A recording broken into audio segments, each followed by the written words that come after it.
Mas Hanta, kalau kemudian dari Mas Baduy dan Mas Sugeng targetnya satu putaran tapi realistis. Tadi Mas Baduy sempat mengatakan di 2009 juga pernah maju dalam 3 pasang, ternyata SBY Budiono mendapatkan angka yang lebih dari 50% sehingga langsung menang. Apakah situasi hari ini bisa, kalau kita bandingkan, bisakah kemudian ada satu pasang yang akan menguasai suara sehingga bisa menang satu putaran, Mas Hanta?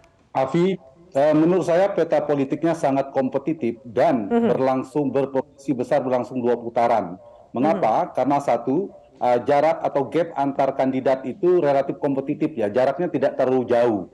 Misalnya kita lihat kisarannya kan prediksi saya angka di antara 3 pasangan itu 25 sampai 45. Siapa yang 45, siapa yang 35, siapa 25 itu masih dinamis.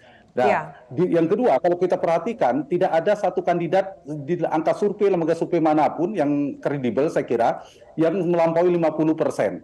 Yang ketiga, secara data juga tidak ada kandidat yang 1 digit.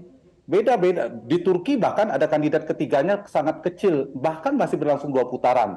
Jadi saya melihat dari data itu kalau dibandingkan dengan 2009 seperti Mas Awi katakan, jangan lupa Pak JK dan Pak Wiranto itu hanya 12%, hampir hanya 1 digit. Sementara Ibu Mega 26%, Pak SBY 60%. Faktor itu. Faktor yang kedua, Pak SBY ada incumbent. Presiden yang sedang menjabat, yang sedang bertarung tapi sedang menjadi presiden meskipun ada Gibran. Tapi kan Gibran bukan Jokowi, jangan lupa. Itu satu yang memperkuat dari sisi data. Yang kedua, dari sisi waktunya, Pilpres masih berlangsung 4 bulan lagi. Kecuali data survei ini diumumkan seminggu sebelum. Saya berani memprediksi, tapi karena masih 4 bulan, sangat mungkin ada perubahan fluktuasi pertukaran posisi. Ya. Dan yang ketiga, dinamika politik ya, Api, baik itu peristiwa politik, isu politik, dan lain sebagainya, itu sangat mungkin dinamis. Sehingga sangat mungkin semuanya ketiga pasangan ini menurut saya berpotensi di antara ketiga ini masuk ke putaran kedua, pun sebaliknya di antara ketiga ini semuanya juga berpotensi untuk gugur di putaran pertama.